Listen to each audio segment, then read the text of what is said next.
Students, आज हम एक नया पाठ प्रारंभ करने वाले हैं। पाठ का नाम है मिर्च मसाला। मिर्च मसाला नाम तो बहुत सुनने के लिए बहुत अच्छा है, लेकिन पाठ को जानने से पहले कुछ अंशों के बारे में प्रकाश डालते हैं। जैसे मनुष्य की प्रवृत्ति होती है कि किसी भी बात को बांटना, या फिर हमारे सुख को भी हम लोग दूसरों से बांटते हैं, हमारे दुख को भी हम लोग दूसरों से बांटते हैं। अच्छी बातों को बांटते हैं, बुरी बातों को भी बांटा करते हैं कभी कभार, लेकिन ये सावधानी नहीं बरतते कि किससे कौन सी बात कहनी चाहिए या फिर कौन सी बात को नहीं कहना चाहिए, क्योंकि ये जरूरी है, बहुत जरूरी है कि हमारे बारे में दूसरा इंसान, जैसे कि हमारे आगे रहने वाला इंसान जो है वो क्या राय रखता है, हमारे गैर हाजिरी में वो इंसान, वो व्यक्ति ये बातों को कहीं जाके और किसी से ना कह दे, इस बात का ध्यान रखना चाहिए। अपने कौन है और ऐसे वैसे लोगों से हमारी बातों को कभी भी नहीं बोलना चाहिए, क्योंकि यहाँ पर एक छोटी सी छोटी बात को लेके लोग क्या कर देते हैं, राय का पहाड़ बना देते हैं या फिर बात का बतंगड़ बना देते हैं। बात का बतंगड़ बनाना मतलब छोटी सी छोटी बात को बड़ा बनाना होता है। तो इसी बात को ध्यान में रखते हुए आज के पाठ को आगे बढ़ाएंगे। तो चलिए, इस पाठ में कुछ पात्र आते हैं। पात्र का मतलब कैरेक्टर्स, जैसे कि यहाँ पर भोलू और हीरा पति पत्नी हैं और चंपा और चमेली दो लोग आते हैं। जैसे भोलू, हीरा, चंपा और चमेली, इन चार लोगों को लेकर इस पाठ को लिखा गया है। तो यहाँ पर एक सुंदर सी कहानी है। यहाँ पे भोलू जी का जीवन कैसे अस्त व्यस्त हो जाता है और इनके किस नादानी से इनका छोटी से छोटी बात बड़ी बन जाती है, इसके बारे में यहाँ पे जानकारी दी गई है। चलिए इस पाठ के बारे में प्रकाश डालते हैं। एक छोटे से गांव में भोलू और हीरा नाम के पति पत्नी रहा करते थे। भोलू काम करके शाम को थक कर आके बाहर आंगन में बैठा हुआ था। हीरा ने क्या किया, पीने के लिए लोटे में दूध लाकर दिया भोलू जी को, और भोलू जी क्या करने लगे, दूध पीने लगे। तो यहाँ पर दूध पीते समय में खांसी, अचानक से भोलू जी को खांसी आ गई, तो उन्होंने क्या कर दिया, मुंह में जो दूध था वो नीचे गिर गया और हाथ में का जो लोटा था वो भी लुढ़क गया, सारे का सारा दूध फैल गया। तो दूध फैलने के बावजूद भोलू जी जब नीचे देखते हैं तो भोलू जी के मुंह से दो पंख निकल आते हैं। तो भोलू जी घबरा जाते हैं। किसी को भी घबराहट होगी, क्योंकि यहाँ पे मनुष्य जब भी जो भी खाता है, अगर से उसे बाहर निकाल रहा है मुंह से, तो वही वस्तु आनी चाहिए, ना कि दूसरी वस्तु। तो यहाँ पर अचानक से भोलू के मुंह से दो पंख आ जाते हैं और भोलू बहुत घबरा जाता है।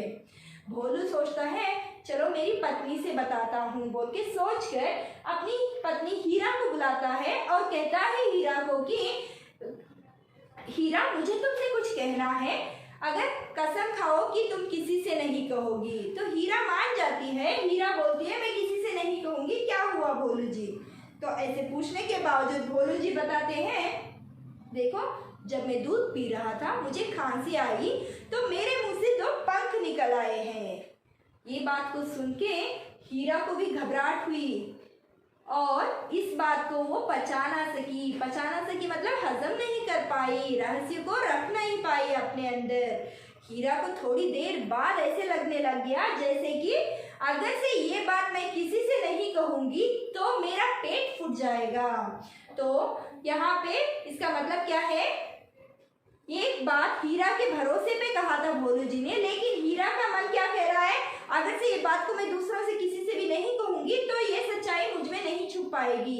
ऐसे बोल के सोचकर उसकी पड़ोसन, हीरा की पड़ोसन जो रहती है चंपा, पड़ोसन का नाम क्या है, चंपा, हीरा की पड़ोसन जो चंपा रहती है उसे बुलाती है और उससे भी कसम या फिर वादा या फिर शपथ लेती है कि चंपा, अगर तुम मुझसे वादा करोगी तो मैं तुम्हें एक बात बताऊंगी, राज की बात बताऊंगी। राज की बात मतलब रहस्य वाली बात बताऊंगी। सुनो, जानती हो आज वो दूध पी रहे थे तो उनके मुंह से कबूतर के पंख निकले, बोल के हीरा चंपा को बताती है। क्या बोल के बताती है, कबूतर के पंख निकल गए बोल के हीरा चंपा को बताती है।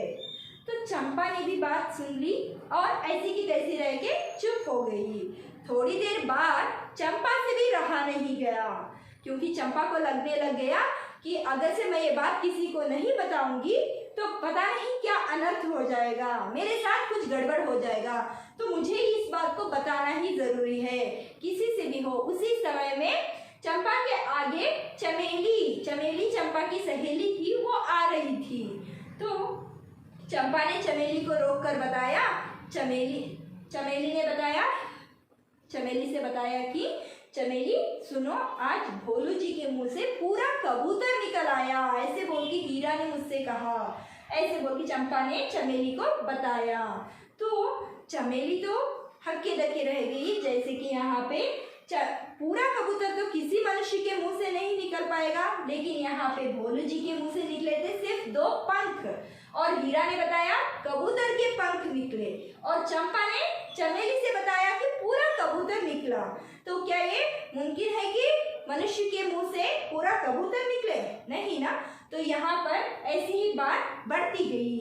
तो थोड़ी देर बाद क्या हो गया, चमेली ने सुना कि भोलू जी के मुंह से कौवे, गोरैये, मुर्गे ऐसे झुंड पक्षी आ रहे हैं। पूरे गांव में ये खबर फैल गई, जैसे कि भोलू जी के मुंह में कौवे, गोरैये और मुर्गे और ऐसे रंग बिरंगे विदेश की पक्षियां भी भोलू जी के मुंह से बाहर निकल रही हैं। ऐसे विषय को प्रस्ताव हो गया, और यहाँ पे गांव भर में ये विषय क्या हो गया, फैल गया, और भोलू जी दंग रह गए और घबरा गए।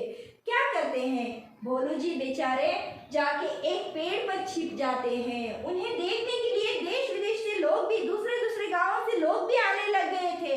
तो भोलू जी घबरा कर क्या करने लगे, पेड़ पर छिप गए थे, और सारे लोग यहाँ पे भोलू जी को ढूंढ रहे थे कि बाद में पता चला जाके भोलू जी कोई एक पेड़ के ऊपर बैठे हुए हैं। तो वहां आए हुए लोगों को ये समझ आया कि लोग कैसे छोटी सी छोटी बात को बड़ा बनाते हैं, या फिर राय का पहाड़, या फिर बात का बतंगड़ किस तरह से बनाते हैं। ऐसे किसी पर भी आंख बंद करके विश्वास नहीं करना चाहिए, यही इस पाठ का संदेश है। जब भी हम कुछ हमारे सामने या फिर हमारे दोस्त हो उससे कह रहे हैं, हमें ये सोच रखना चाहिए कि वो व्यक्ति किस तरह का है, किस तरह का प्रवृत्ति का है, ये सोचना बहुत जरूरी होता है। यही इस पाठ का सारांश है। आशा करती हूँ आप सभी लोगों को इस पाठ के बारे में जानकारी प्राप्त हो चुकी होगी, और इसके बारे में आप समझ भी गए होंगे। धन्यवाद।